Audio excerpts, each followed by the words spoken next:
my god, hi. It's so crazy to meet you here. Hi, my name is Chase, and I read way too many books, and I love talking about them, but unfortunately I've run out of people in my life who are willing to listen to me talk about my books, so instead I'm gonna let you do it. And I also really like to crochet, so we're crocheting a granny square, comprised of my ratings for the books that I've read for the month. So that's what we're doing. So the fact of the matter is that I started filming a vlog for this month. I have been, and then I'm so sick. I got crazy sick and then crazy busy and didn't like the first book that I was reading, so I just didn't really keep up with it. In the one vlog that I did take, I was again crazy sick, so we're not going to include it. I'm going to include like a snippet of what I looked like. I just got back from having dental surgery. Because it turns out I had a tooth where the entire like nerve inside of it had died, and so I had a bad time. We're just gonna leave it at that. It was really, really rough, but like my skin is better now, my hearing is better now. That's crazy.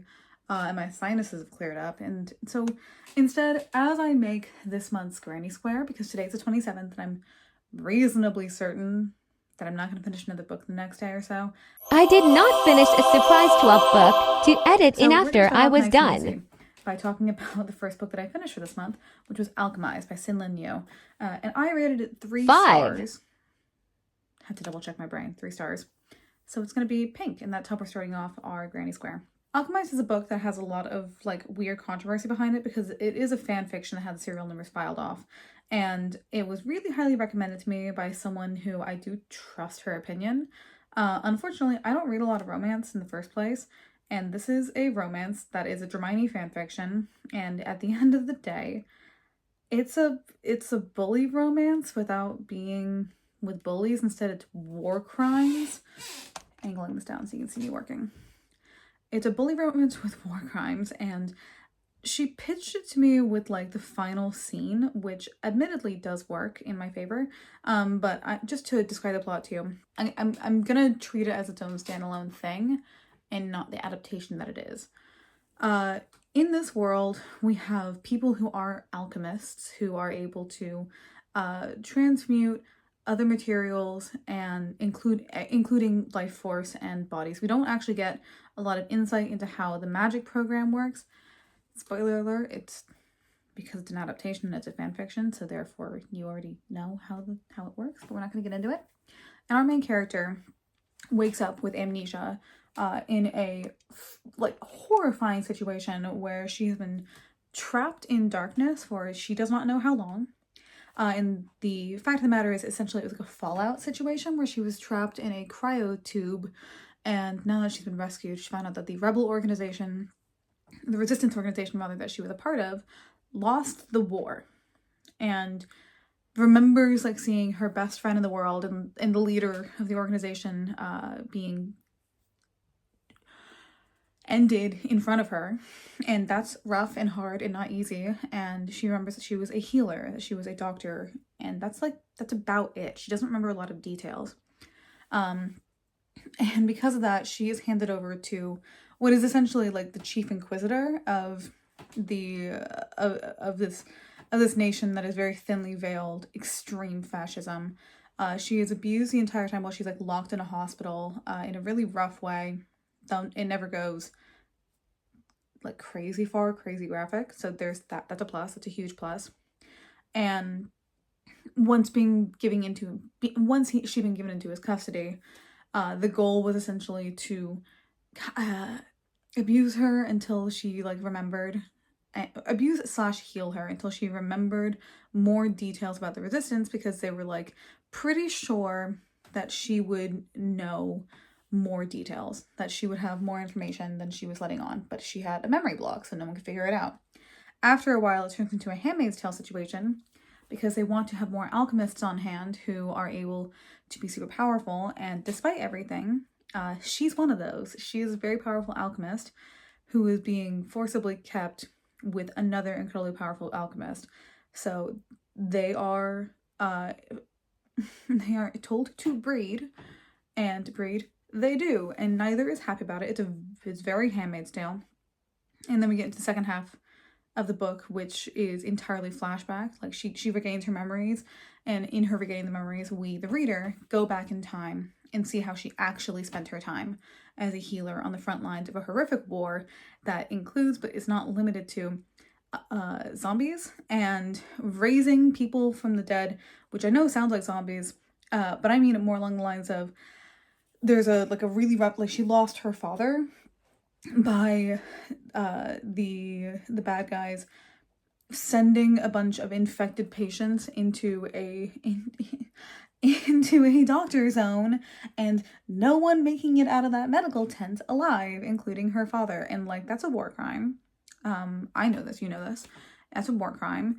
And she ends up like becoming a spy, and that's how, like, that's why she doesn't remember any like other details, because she had a memory block put into place to prevent this kind of information from getting leaked.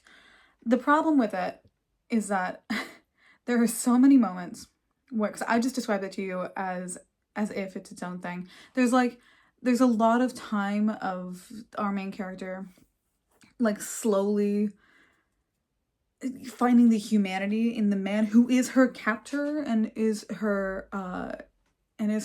is imprisoning her and who is abusing her, and who gets to the point where they're having state-mandated intercourse in order to produce an heir for him. And like, I'm not really into that. People were calling it R-word, like, fan fiction. It's not that. It's just not. But it's definitely, if it was R-word fiction where like that was the goal and that was meant to be titillating, and then it failed in that case. And so I don't think it was actually the goal. There's a lot of deeply unpleasant imagery and of intimacy, but it never actually goes far enough for me to consider it horror.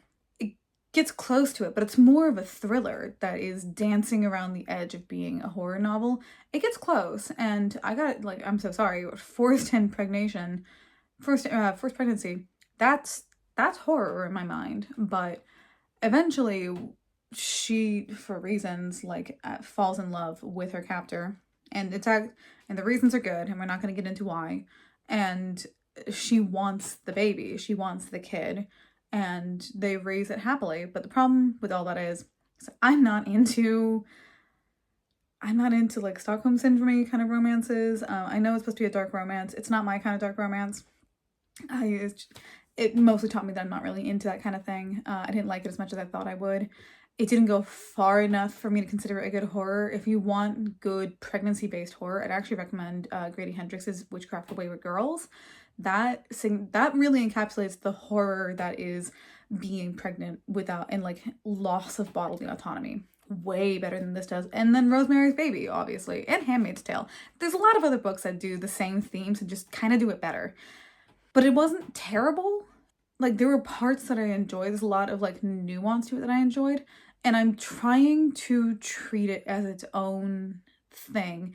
There are a couple of scenes where, holy moly, the bones of this being a Harry Potter fanfiction really shine through in like a handful of scenes. Like, most of them being that there are characters where they're just not important. But if you knew who they were originally in the fiction, you know why they can't be left out. In terms of how it's adapted from being fanfiction, there are a couple examples of why it's good. The definitely Weasley family. We don't have 7 kids. We have 2 kids now, and it's just a pair of twins. And it's a boy and a girl, and it's Ginny and Ron. It's not, but it is. There's a scene where like their mom like had knit the main character a sweater, and I'm like, this could have been cut. I understand that it has to be here for the fan service, but this should have been cut. Molly Weasley does not need to be here. At any rate, I'm doing this on the go because I can. There is an argument to be made that the scene needs to be there to show how integral not Hermione is in their like little life.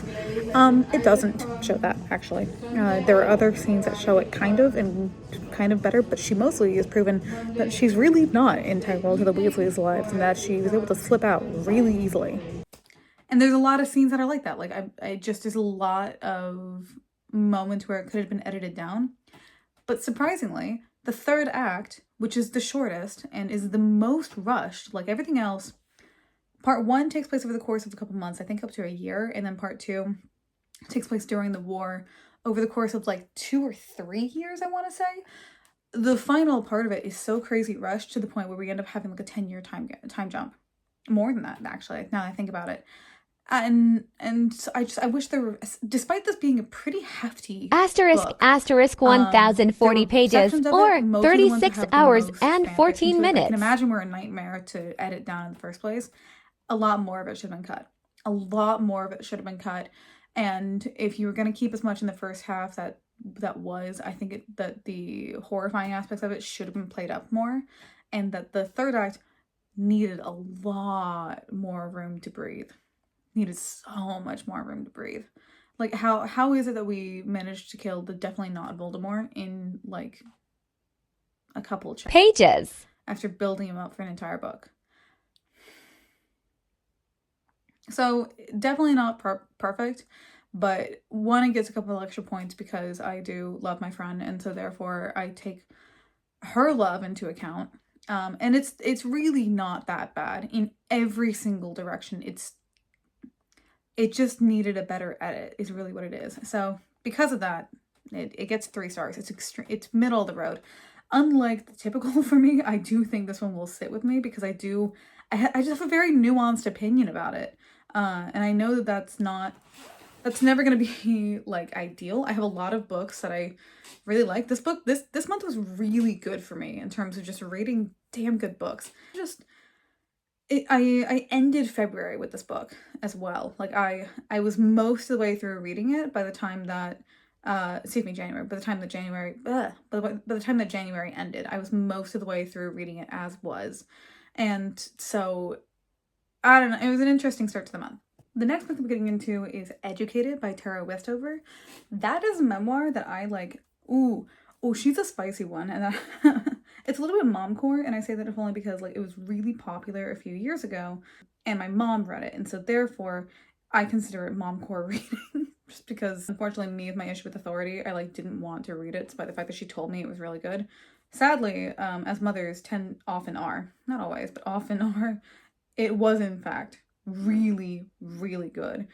It tells a story. It's a memoir. Tara Westover tells her story as being kind of one of the last holdouts of the extreme conservative branch of things. Like, we correctly make fun of Mormons a lot for being, freaks, and for having some batshit ideologies.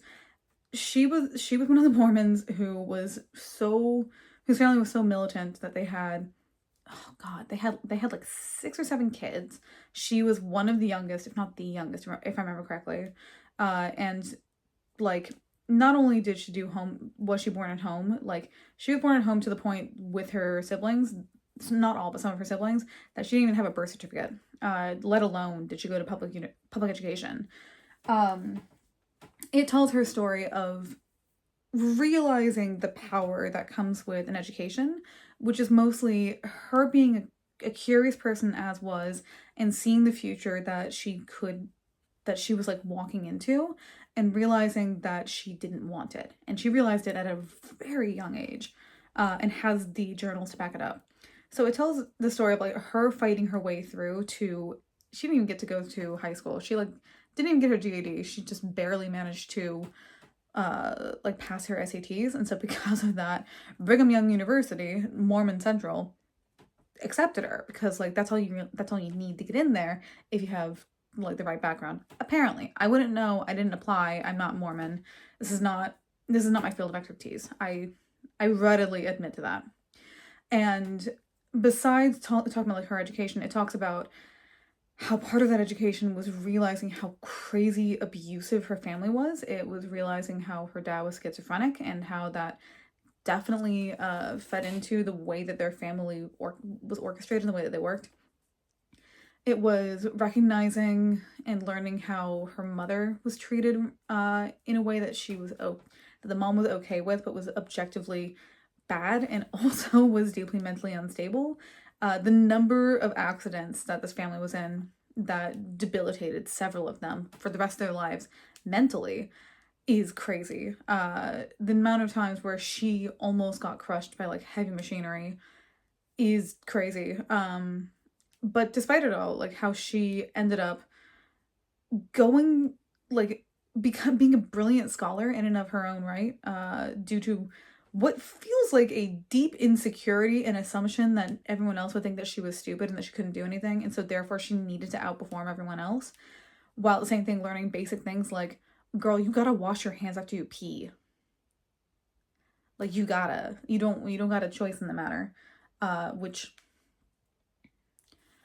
is it's an education. The entire book is an education, and really speaks to the power of curiosity and of trying your best and trying as hard as you can, as well as realizing the limits of other people, like seeing how that there is a certain point of no matter how far you go with family, there are hard limits as to when it stops being worth trying, I think is like maybe the most concise way to phrase it.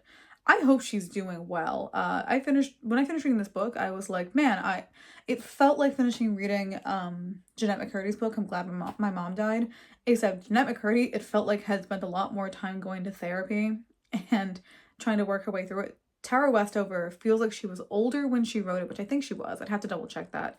But older by like a substantial margin, and who still has that deep-seated resentment and fear of institutionalized medicine of any kind. Really, really good read. Extremely captivating. 5 stars. I flew through it. Moving on to the next book of the month.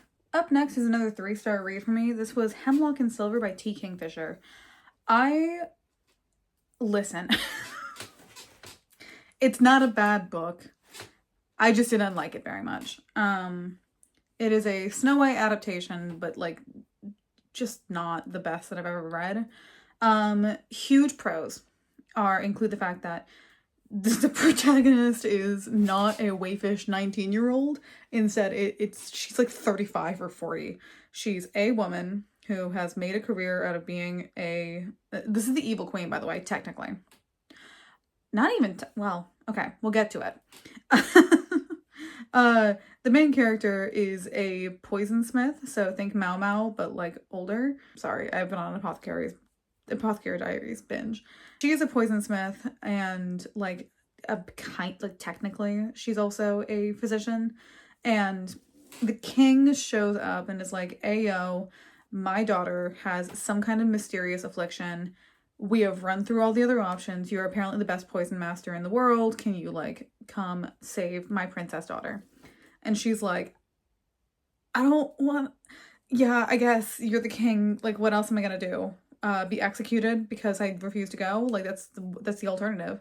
So she's snarky, she's fun, she's objectively fat, and that is also deeply unusual. We have a main character who is a woman who is independent, unmarried, uninterested in motherhood, who is fat, and who is not 19. There are other things that I could want, like a better book, but it's not bad. It's just kind of okay. This book is really well loved, is to my understanding, and I'm not really sure why. It's not bad, but I don't like the magic in it, which has to do with mirrors, falling into mirrors in a mirror world. The princess, the Snow White princess, she's a bit of a brat, and that's fine. She's a kid. Like, I think she's like maybe 13. Like, she's a child. But the world building left me with more questions than it did answers, but it just kept bringing up more and more questions. There's a cute romance between the main character and like her guard. That's cute. It was executed well. Fun, but not necessarily necessary scene where it's lampshaded that some of the nobles think that she's been brought on to be a mistress for the king, and hey, that little princess could really use a mother figure in her life. The main character's like, yeah, I bet she could. I bet she could. Ain't gonna be me though. Oh, you're so right. She could probably use a mother. She should probably go find one. Which find one she did. The problem is the princess character was just enough on the side of stupid as well as brash that she pissed me off.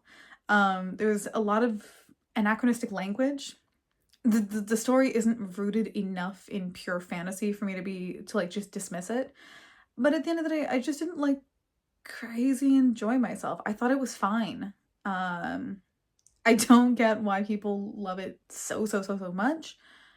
It's fine. It's a 3-star read. So I'm gonna finish doing this round of the Granny Square.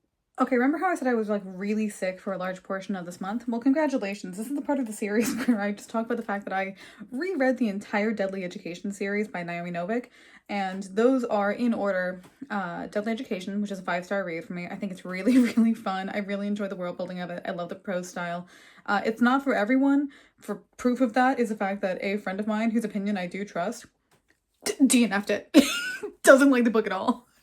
And I can't be a hypocrite. I have to respect that. Like, I don't like the book enough to like die on the hill of like, you have to read this, but it is also, in my opinion, one of the better like Harry Potter replacement series out there if you want to do like just have a little more fun with it, quite frankly. The second book in the series is called The Last Graduate. That one is a 4-star read for me. And then the final book is called The Golden Enclaves, and that is another 4-star read. I think that the first one is the best one. I objectively really do enjoy the series as a whole, though, and it's unlike some other series that I also love and have like reread before.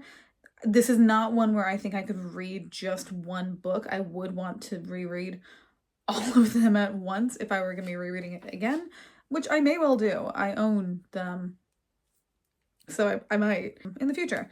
It's the plot of the entire trilogy is, imagine if, you know how people like talk about how Hogwarts is clearly a school that's trying to kill its students half the time? Congratulations. This school really is. It's an urban fantasy where the first and second book take place entirely outside of an urban environment. It's entirely an enclosed system, which is a magical boarding school that exists in the void. This is a world in which wizards and witches exist, and they... how do I phrase this? They do magic really good, and it's not wand based, just spell based. The main character is destined to be a supremely powerful dark sorceress, except her mother was a really good, kind woman who taught her a lot of anger management coping skills, and so she like doesn't want to turn evil and suck the souls out of people to power her spells, because she like, no, that would make my mom cry. I can't do that. And she's actually like really stubborn and just very morally uptight in such a way that she's like, fuck. It's one of the very few examples of a character who consistently chooses to do the right thing and is never happy about it. She's never happy that she is the rightest person in the room, and it's hysterical. Her love interest, who is just a really fun character in and of his own right, is like the opposite.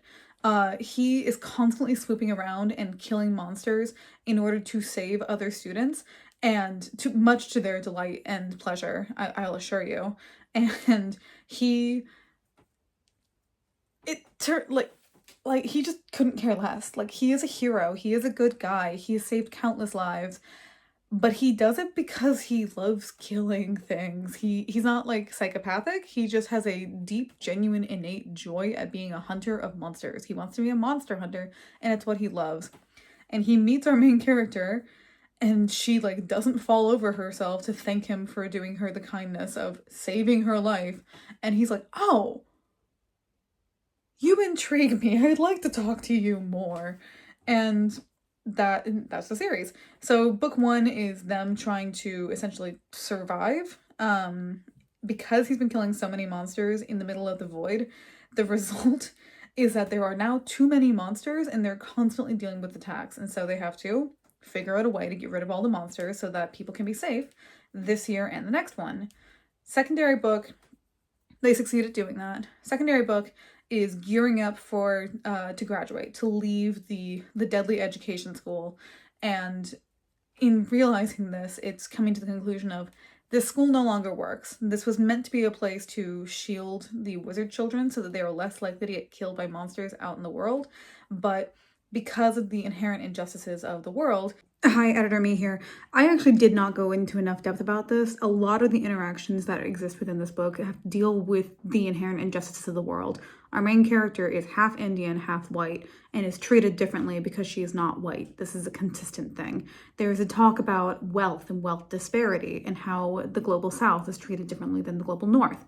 It's talk about racism as well as class injustice and how you cannot have true class solidarity if you aren't like trying to help like a rising tide raises all ships kind of situation. And that's part of the deal of why our main character, who has suffered from injustice for her entire life, is so bitter about doing the right thing all the time. I don't talk enough about that in this little snippet. The idea of how to make the monsters work is no longer like feasible. It was just kind of poorly thought out. It's going, cool, I guess we need to get everyone out of here. Except at the very, very end, there's a plot twist and you'll never guess what it is. And so because of that, I can't really talk much on book 3, which is the conclusion of it all, which mostly comes down to how do I save as many people as possible? I've learned a deep, dark truth about the world and I must save everyone. Oops, by accident, I'm also proving that prophecy right and I'm becoming a dark sorceress. What are we gonna do about it? This book includes animal companions. It includes like just girl on girl friendship. It includes a bisexual on main character and a polyamorous couple and a couple of other folks who fall somewhere in between. It's a good, fun series. I think it's really fun. Again, the prose isn't for everyone. It's not even that it's dense. It's that it's very self-important. You just kind of have to be okay with it. It wears its world building, not on its sleeve, but on its face. It'll be in the middle of telling you about a thing and going, yeah, so I'm just going to go ahead and explain how this one particular type of monster works. Log in for like a solid paragraph. I'd recommend reading it as a physical book because then you can skip those if you want to. It's fun. I recommend it. I really enjoy it. It's not perfect. It's not for everyone. But for me, it's a 5, 4, and 4-star read. However, in the middle of reading A Deadly Education, I did also read Humble Pie, a journey about mathematical errors across history. That book was so fun. It helped me cross off part of my list, which is reading more nonfiction books. I didn't have a very easy time reading it, which is part of the reason why I finished the rest of Deadly Education around it. I find it hard to read nonfiction if it doesn't have a narrative to it. Sue me. That being said, I read it by audiobook and it is read by the author. Oh! There are some books where I do crazily recommend the audiobook over reading the physical copy.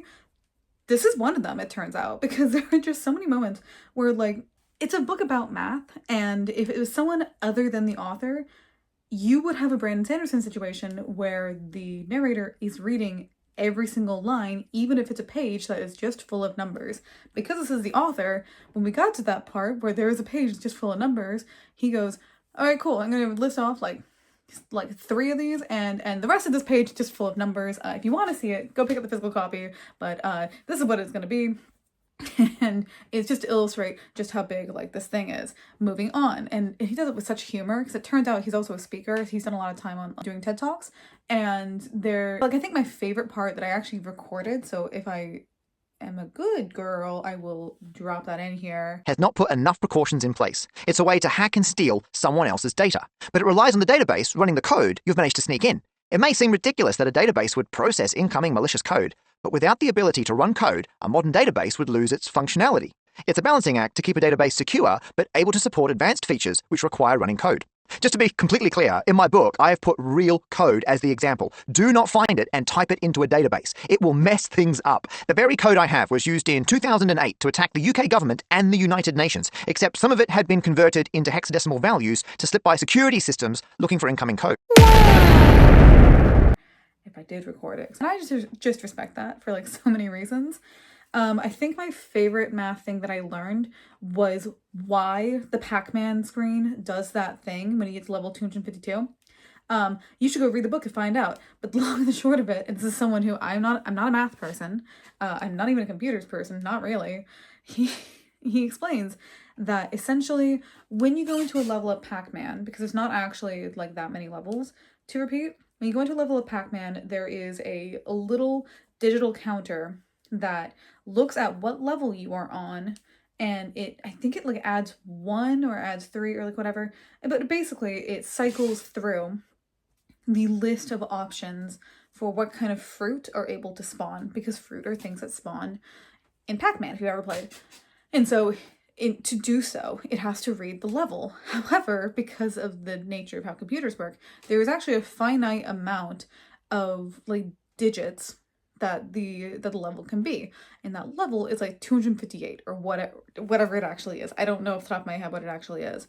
So because of that, I need to cut myself off. I actually misremembered it and I did not explain it accurately, and so I am not going to spread any misinformation. It's not that it tries to like read the entire map, it's that it tries to fill the entire map with fruit. And because the computer is confused, because going on an 8-bit system, it doesn't do it accurately, and instead it essentially just reads every other element that exists inside of Pac-Man and then fills the screen with that, which it happens to be about half the screen. Still a playable level, weirdly enough, you just can't see half of it. And that's why it does that. And I just explained it poorly. You should go read the book to have someone who knows better explain it to you, and also so many other things. It was really fun. Unfortunately, because I'm not much of a math person, and because I did have such a, just kind of a hard time reading it, I don't actually know how much of it I retained, but I feel smarter for having read it, and I feel like, and this is gonna sound crazy, but like, you know, the best way that I can phrase how I feel about it is that like, there's that old thing of like, when you are sleeping, someone can theoretically implant ideas in your mind. That might just be like a cartoon thing, but like, do you know what I'm talking about? Where if you just whisper into someone's ear while they're sleeping, then they'll dream about that thing, and then they'll, because of inception reasons, think about that. Do you know? Please tell me you know what I'm talking about. You don't have to tell me, actually. You're not even here. You're gonna see this in a few days, hopefully, or months. Maybe even years. I might be dead when you read this, but it will always be now when I say this. I had a point. I swear to God I had a point.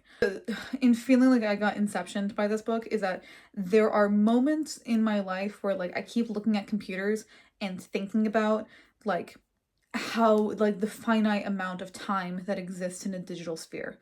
That's fascinating to be the case. I think about the times where finite time has bit people in the butt because computers are not all powerful and they can't actually hold everything, which is fascinating.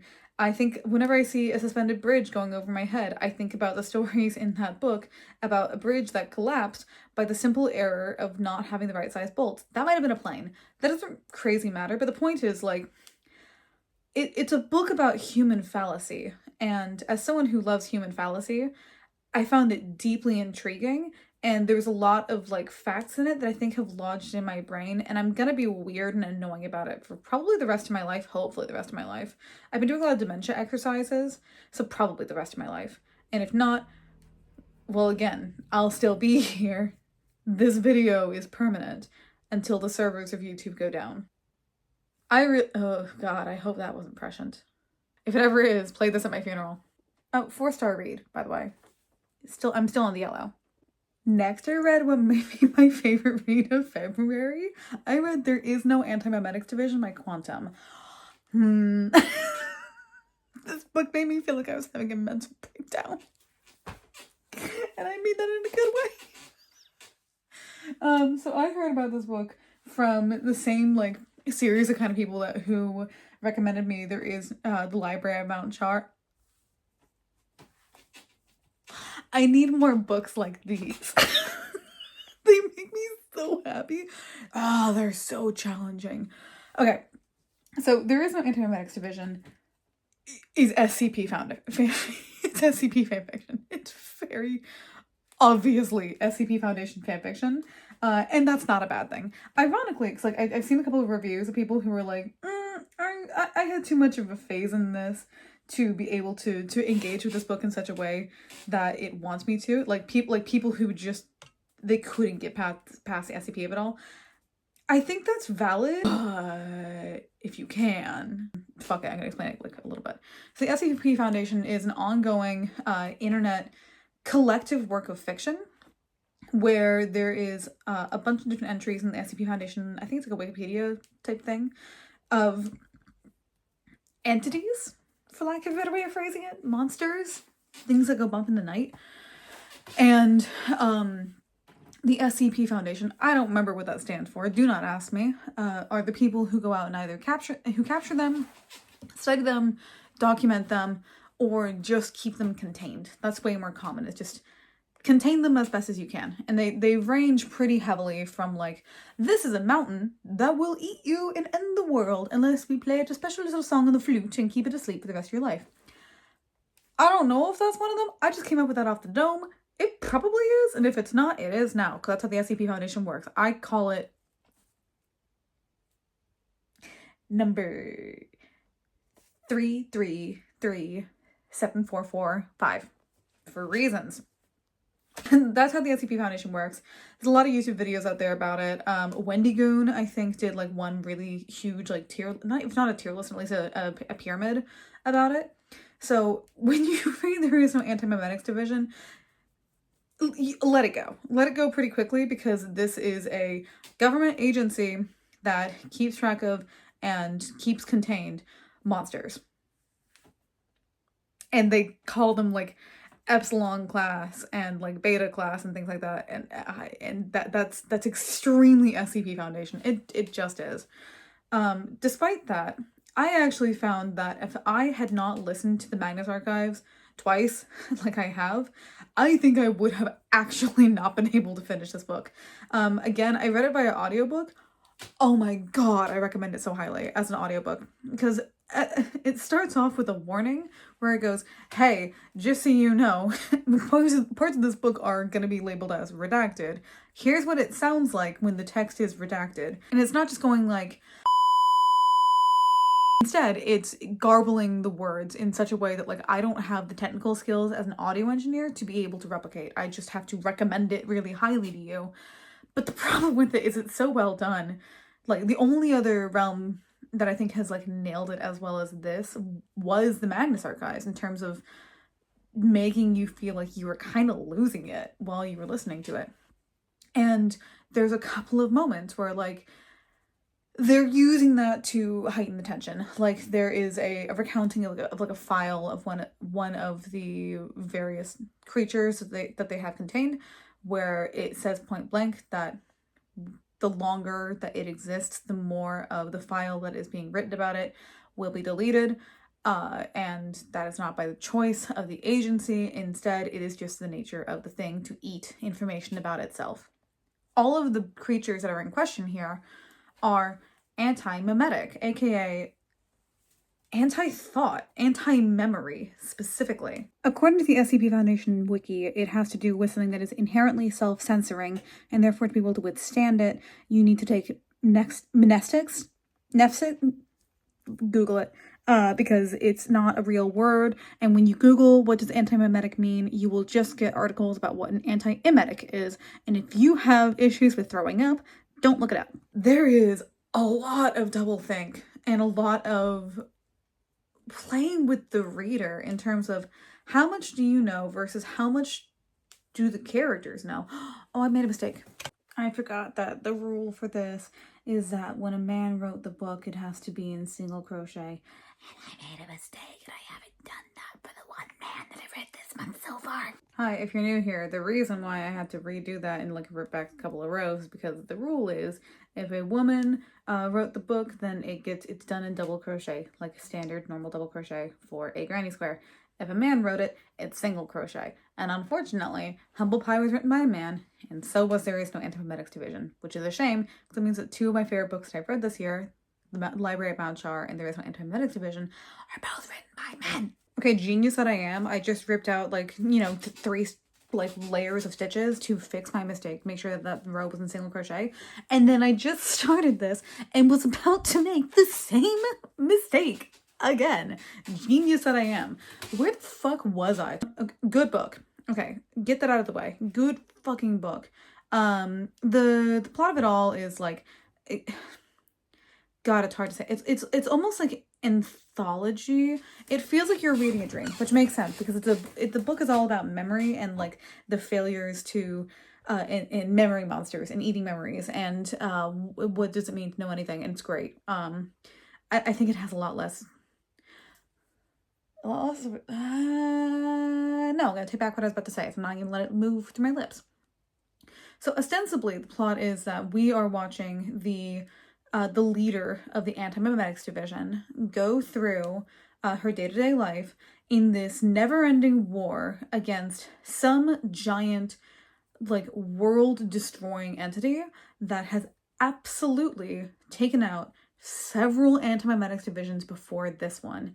And we have the distinct pleasure of watching her face it and then intentionally erase her own memory several times so as not to succumb to it.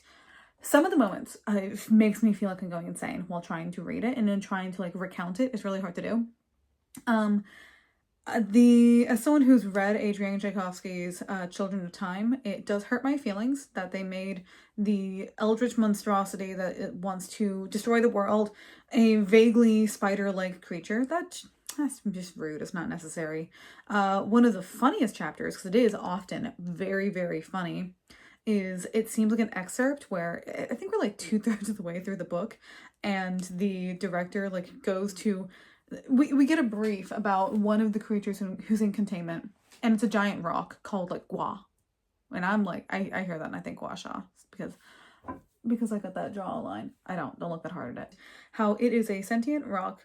And by sentient rock, I mean it's a rock that is inhabited by the god of forgetting how to ride a bicycle, which is so funny as a concept just to start with. And then it goes on and it's like, yeah, so this thing has existed for like 3,000 years. And, you know, it's not super clear what it was doing between that time and the invention of the bicycle, but it had to have been doing something. And talking to Gua, it says that actually it has helped create the rise of bicycles and then subsequently destroyed the civilizations that made bicycles and also the memory of doing so. But like, we would have archaeological evidence surely if there were ever ancient bicycles, but who's to say? And you know, for a creature that claims to be such a broad expert on bicycles, it knows fuck all about modern bicycling culture and is generally considered to be a very unreliable source, which is, it would be funny enough if that is how they left it, just like a little excerpt, but no, we then get the pleasure of listening to the conversation, and by listening, I mean that, like, while normally it's written as a normal narrative book, this one section is written like it's still part of the report, so it reads like a transcript of the director going off to talk to this thing, and it's like, you look tense. You should take a month off of work, leave now, and go fly down to the Brazilian rainforest. I'm telling you, there's a really gorgeous, like, little pond on top of, like, a waterfall, and you should strip naked and then jump off of it immediately and subsist on breadfruit for the rest of the month. And she's like, I can't do that. I have, like, work to do. And it's like, okay, interesting. Have you considered doing hard drugs about it to make yourself feel better? And she's like, no, I can't do that. I have work tomorrow. And she's like, and the thing's like, no, you should do it. Come on, I know a guy. She's like, you don't know a guy. You're a rock with a god inside of it. The guy that you would know is one of my agents. What do you mean you know a guy? He's like, trust me, you dig? And it's like, I don't. She's like, it just goes, all right, cool. How about this? Leave work now, go home and make love to your husband. And that's the end of the transcript because she does. It's like, oh, this guy's actually like pretty cool. It's such a short, extremely funny excerpt in the middle of what is an incredibly existentially horrifying book. It's great. God, there's a moment like near like the tail end of the book that I'm telling you, I straight up, I was reading it with while I was in the States visiting family for reasons, and I was hanging out with a friend of mine, finishing reading this book while I was making a different crochet piece, and we got to this section of the book, and I had to take a pause, looked up, stared at the wall for a minute while it kept playing in my ear, and then grabbed my other headphone because I only had one in so that I would have an easy time talking to her if I needed to, and just locked in and listened to it and had to take a pause at the end of it. I just took it out and I was like, if I had not read the Magnus Archives, listened to it, I think I would have just had a mental breakdown. I cannot conceive of how it could possibly be as effective in the written word. It is so wildly effective as an audio landscape. It's up there with like, I think one of the moments that taught me how good language and the use of audio narration is. One of the things that taught me that the most was a podcast called Welcome to Night Vale. Another one where if you enjoyed that, you should read this book. It's got a very similar sense of like whimsical humor in the realm of horror. And a lot of the descriptions that occur in Welcome to Night Vale remind me of the series insofar as it's like it gets really vague about things. Like the main character in Welcome to Night Vale is described as not tall, not short, not fat, not skinny. And that is, if I remember correctly, I stopped listening to it. That is all the description that we literally ever get for the main character, which is iconic. And he does have an evil twin, and the evil twin is described as he has a smile. Oh no, that is not a smile. And that tells you it's so good. That's so much, and it's so good. This book reminds me of that in the amount of ways that it does the horror movie thing, where it alludes to the creature in the closet, but doesn't open the door. All the time. It does that all the time. You get the narration of someone staring at a being that the main character cannot see, cannot perceive, and therefore cannot describe to you. But we can have it described to us by the person who's looking at it. Rough, and the problem is, we've read previous chapters, we recognize it. The minute she starts describing it, we recognize exactly what it is. It is not an easy read. I'm gonna say that. I'm doing this in red because it is a 5-star read. It is not very long. I cannot overstate the fact that the audio narration for it is incredible. The ending is a little bit challenging as well, but like I'm like losing my ability to speak about it because trying to encapsulate how good it is like trying to encapsulate why a fire feels nice against your skin. It will burn, but man, that heat will be pleasant. 5-star read. Holy moly. It's not for everyone. Oh my god, it is not for everyone. It is challenging. If you don't like horror, don't read it. If you've never read or listened to an audio horror ever, I cannot recommend this less. It's freaky. It's fascinating. It's so good. And I actually take it all back. I think you should read it and just deal with the nightmares. It's so good. We are now dipping back into the yellow because I read another 4-star book, and that was Bride by Ali Hazelwood. Again, recommended to me by my friend who likes romance more than I do. Fun book. It's fun. Dear God, it's a popcorn book. Like, is it full of substance? No. Is it kind of dumb at times? Yeah. Is it a good time? Yeah, it was a really good time to read. So a bit of a precursor. Ali Hazelwood is really known for being a romance writer, and the way that this book was, like, having talked to someone else about this book already, they told me that it was like if you were reading a normal romance book, but it also happened to be fantasy. And I'm like, sure, I'm down. Sounds good to me. And yeah, I'd say it's exactly what it is. Plot goes as follows. In this world, we have humans, we have vampires, and we have werewolves. These vampires are not like vampires who are, you get bitten and then you become a vampire. No, in this one, vampires were born. They're a species just like everyone else. Same for the werewolves. They exist and are ostensibly in 3 different countries. We still have the werewolves do shift into wolves. And some of them do partial shifts, mostly not. They have the full moon thing, and it's ABO. Entirely ABO. If you don't know what that is, there's a Lindsay Ellis video out there for you to watch. On the flip side, the vampires are like very kind of quintessentially vampire insofar as they're not dead. It's never made clear whether what their mortality status is, like whether they're on the immortal side of things or not. But they do drink blood. They have a aversion to eating anything solid. It's made clear that they can eat some solids, but it's really taboo in the first place. And 1 and 2, they don't need it. And they're very full of machinations, and all of them are polyamorous because they need to procreate a lot because they have the lowest birth rates. Sure. The werewolves have mates, of course they do. And the main character is essentially a vampire princess. Her dad is like the president of vampires. It's not what he is, it's basically what he is. And she is a vampire in and of herself, and for reasons that make sense, there needs to be a marriage alliance between the vampires and the werewolves, mostly to hold hands against the encroaching darkness that is the humans. Sure, why not? And she goes into the marriage with the main love interest, whose name is Lowe, Lowe. I'm sure I know I've read worse love interest names. Zayden Ryerson, I'm looking at you. And he is like the alpha of the werewolves, and it's like, sure, sick, why not? And they'll be doing a trade back to hold on to one of the werewolves as collateral.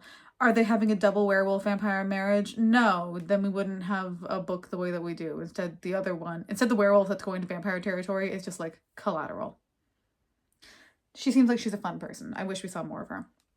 And on the day of the wedding, the main character shows up, and the werewolf that she's about to marry, like, about doubles over and it does the thing that happens in Twilight where Edward smells Bella for the first time and like looks like he's about to vomit. The same thing happens, and it's like, I know that you know what ABO is. I know that you know what fairy smut looks like. You and I both know he just sniffed her and went, that's my mate. But she hasn't read those books. Those don't exist in this world. So every single chapter, we get like 1 to 2 sentences from his point of view being like, oh my God, I'm obsessed with her. She smells incredible. And I am losing sleep over her. And she's like, man, I gotta smell like dirty dish soap or something. This man hates me. This sucks. And that's so funny. Meanwhile, her best friend went missing, and that was the catalyst to her agreeing to this whole marriage and choosing to go off and do it, because she thinks that she can find more answers to where her best friend went, her only friend, basically her only family in the world, if she goes into werewolf territory. So we need to talk about some of the stupid issues in this book, and again, they're not major issues. They're not ones that will break the book. They didn't break the book for me. It's more just that's an interesting choice, and that feels vaguely lazy. For example, we find out pretty early on that werewolves have green blood, vampires have purple blood, and that humans have red blood. Sure. And so I guess that all of the werewolves look vaguely Mediterranean because they all have olive undertones and blush vaguely olivey green, and it's like, sure. Meanwhile, the main character has Alexandria's genesis because she's blonde with purple eyes and pointy fangs and ears. And I don't know, she never talks about getting a period, and she never talks about her body hair. So as far as I know, I think she has Alexandria's genesis.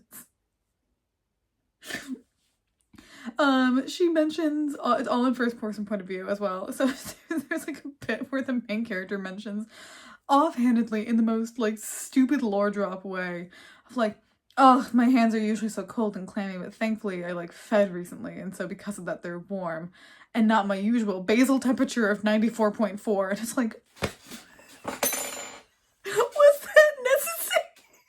I know you told me that vampires ran cold. That's too much. That's too much cold. That's too cold. You could have just had 96, and the werewolves could have been 99 or 100. But no, you have to be precise, and it's a crazy 4 digits off of normal. That's so funny for no good reason. There's a moment. I'm not going to specify anything because it's a good enough book where I will recommend it. It's I don't want to do spoilers, but she has one single good clue for where her friend is, and it comes down to a set of initials, which are L.E. Moreland, aka the name, the initials that she knows of for the guy that she's going to marry, which is why she agreed to it, which is Low something Moreland. So the reveal of being essentially forced to tell him that she's here for ulterior motives, not just keeping the peace between werewolves and vampires, includes the bit of finding out who those initials belong to, and it's done so by someone being called their full Christian name. And it's that's it?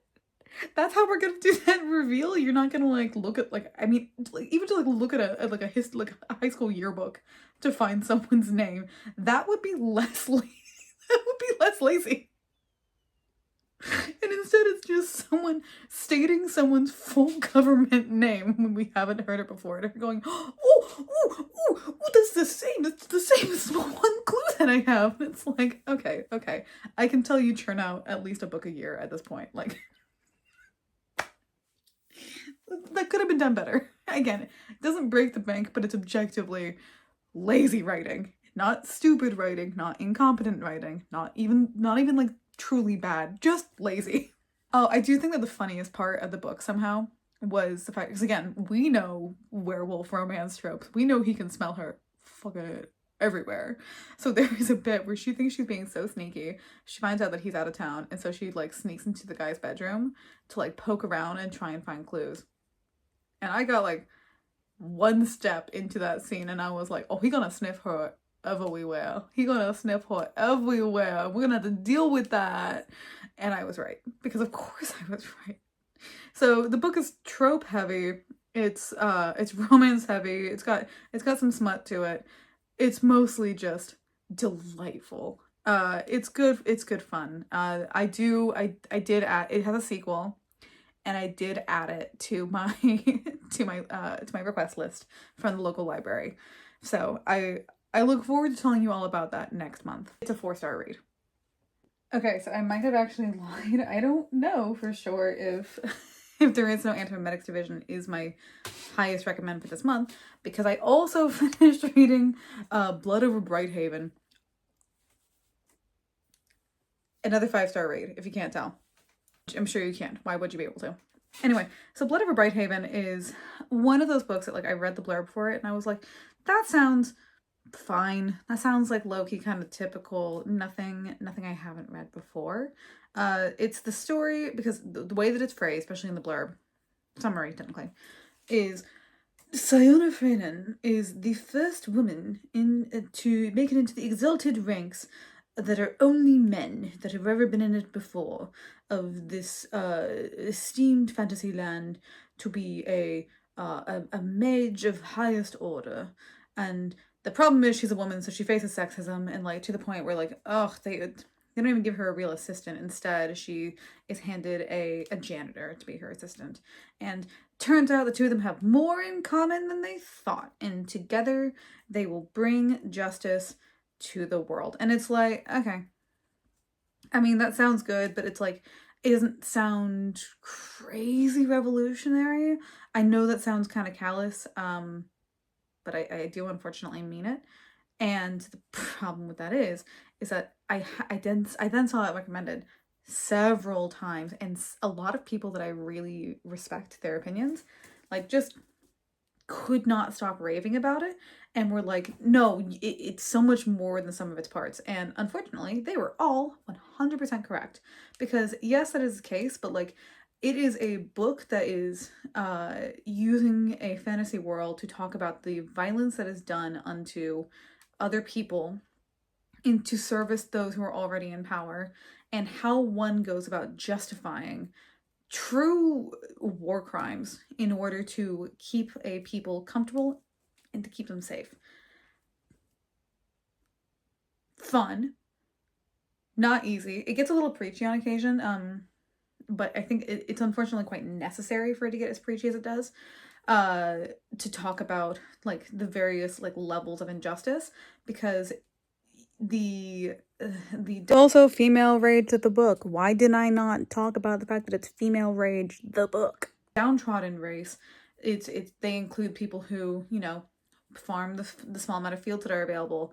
They're the ones who do all the factory work, and in doing the factory work, it can result in like serious injury and like forced sterility and that kind of thing, because dangerous chemicals are dangerous chemicals, and that's how those things are. That's why we have workers' rights these days. But these are not people according to those who are in charge, and so therefore they do not get rights. They are literally not treated the same. If you were to, and there's a lot of points throughout history that you can look at and go, oh, I get it, it's like Black people in America, and you'd be right. It's very blatant, including the fact that the downtrodden race is pretty broadly made out to be to have copper hair and be vaguely Irish. Like, some of the ways that they talk, I can hear my coworkers in their voices. while at the same time definitely being like Mongolian, like East Asian, sorry, like West Asian specifically, like that kind of northern steppe region of nomadic tribe, in the way that they speak about both like their culture, style of dress, and style and like method of life. But it's not a monolith. That's not an everyone thing. It's just like an example. The other thing about it that I thought was really like interesting and kind of unusual is that the way that magic is done in this world, it reminds me of computer programmers more than anything else. Like, I said it earlier in this video already, I am not much of a computer person. I have seen my friends who, I have a friend who's a game dev, go wishlist Project Songbird and then get it when it releases in a couple weeks. And I've watched him coding that game specifically that is coming out soon, and it's wizardry. I do not understand how typing a couple of keys into a keyboard translates to putting a tree into the middle of the field that will explode if you touch it. I don't understand. I think it's really cool and it's really amazing, and that's legitimate. Like, I know enough about programming to know that that is exactly how the magic works in this system, which is crazy, and that's so cool, and I love it. As someone who doesn't, I do this. I do this. I do this. It's neither here nor there. I just haven't actually like read a book that engages with magic in that specific way. So that's really fun by itself. There's a lot of moments of like just so much nuance to the way that every character is treated, and the concept of assimilating in order to not just fit in, but in order to protect oneself. There's so much talk about the inherent violence in simply existing in a world that is hurting other people. It's a very they walked out of Omelas situation kind of dealio, in the way that they talk about being implicitly at fault even if you haven't known actively that you were doing something, which is a very fun take. It turns out the ending for this book is controversial, which is crazy to me. If you've read the ending to this book as well and you thought that it was bad, I have like some strong words for you, and most of them come down to the themes of this book would not work if the ending wasn't how it was. It doesn't have a twist ending, it simply has a logical ending. Everything about, okay, fine, I'm putting a spoiler warning right here because I want to talk about it for like just a second. We watch the main character from the get-go have suicidal ideation and have some very obvious mental health issues. And we watch her contemplate and nearly jump off a ledge. The ending makes sense when you keep that in mind. The immense guilt that she feels and the way in which she chooses to kind of selfishly let it go and to truly force everyone to start over from point blank. She's not a good person. She makes it clear several times over that she's not much better than a lot of the men around her. She's better than them, but it's not a huge margin of difference. She is cruel, she is callous, she is selfish. And therefore her sacrificing herself and asking someone to be complicit in her suicide and mass murder, the ending, the themes of the entire book wouldn't be the same if that didn't happen. I'm shocked that it's somehow controversial. I'm not shocked, actually. It involves a main character dying and another main character killing them. But I am so sorry that the themes would not hit in the same way if that did not happen. Also, this is where the spoiler warning comes off. Or just go read the goddamn book. Just read the fucking book. It's very good. It's a very good book. And the beginning mirrors the ending in terms of like framing, and I just always love it when that happens. I think it's really neat when you have a standalone novel and it is a circle and it rhymes, where you start in the same place that you end. Call me a sucker. I'm a fan of storytelling. Next. And presumably last, but definitely not least, I read To Bargain with Mortals by RA Basu. 4 stars. Really, I've been on a bit of a kick, it turns out, about essentially just social justice warrior books. This is a story about colonization in what is very obviously, in fantasy world, a very obvious fantasy world, English people colonizing India, and the main character is a girl who is Indian, who's fantasy Indian. I do need to make that clear. That's not what they're called. Who's fantasy Indian, who was adopted by fantasy English guy, like governor of the island type guy. And both because he and his wife could not have biological children of their own, so they adopted a ward, and to make her their heir, and also to prove that the savages could be made unsavage, as the teachings of the religion they follow like mandate that they ought to be, which is treated with exactly as much like weight as you would expect. The way that the main character is treated is as nuanced as you would expect. It includes the intense racism of the upper class that she is around. She is like denied a lot of pretty basic, even just honorary things that would be common to other women who were in her situation if she were white. She's punished over and over again for even appearing vaguely ethnic in the way that she truly is, insofar as like her language was attemptedly beaten out of her when she was a child, because she was not adopted as a baby, she was adopted as a child. She was punished for showing empathy towards her people as a normal human being would, because this is another one of those stories where the lesser people are not people, because that's how racism works. And she, in her fight essentially to be seen as worthy and like worth existing in the world that she was raised in, and of course getting the swift kick in the butt of, girl, no you're not, it doesn't matter how good you play, you will still be brown. And so because of that, the subsequent wonderfulness that is of her teaming up with a criminal who was trying to like kidnap her to blackmail someone else, and instead finding out, oh, this is how the magic powers that I was born with work. Here's how I can use them. This is why it's a sign of a divine mandate, kind of like the kind of powers that she has were common to like the old kings, but we're not given like a divine right mandate thing about this character, which is great. It's nice when that doesn't have to be the case. But it's also treated with the nuance of like, girl, I understand you had a hard life, but you had food 3 times a day, every day growing up. You don't question how much water you drink because you grew up in privilege. It's like, I understand you had a hard time. I need you to figure out real quick. A lot of people had a much harder time, and you benefited immensely from their suffering. And so that's good fun. And that's what I mean by the fact that it's like, it's got a lot of nuance to it. It has a sequel. I am looking forward to reading it.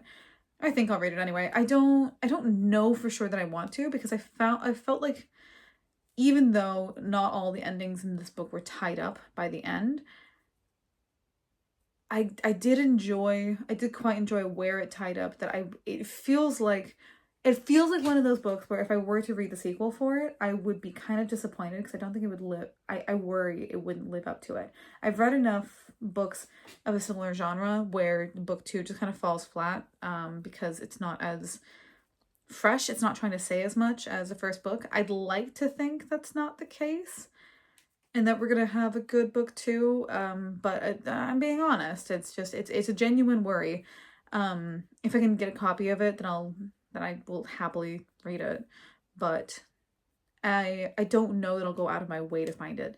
And it genuinely is like a fear/worry thing. If someone's read the sequel to Bargain with Mortals, then and knows that it's good, I would love it if you would tell me. There's a couple of characters that I wish we had more interaction from, and it does get a little bit repetitive. It does get a little bit preachy at times. Therefore, I don't think it's a 5-star read. It's not as good as some of the other books that I've read this month that are in the same vibe, in the same field. But that doesn't, again, it's still a very good book. Yeah, so 4 stars. Okay, and that is February done.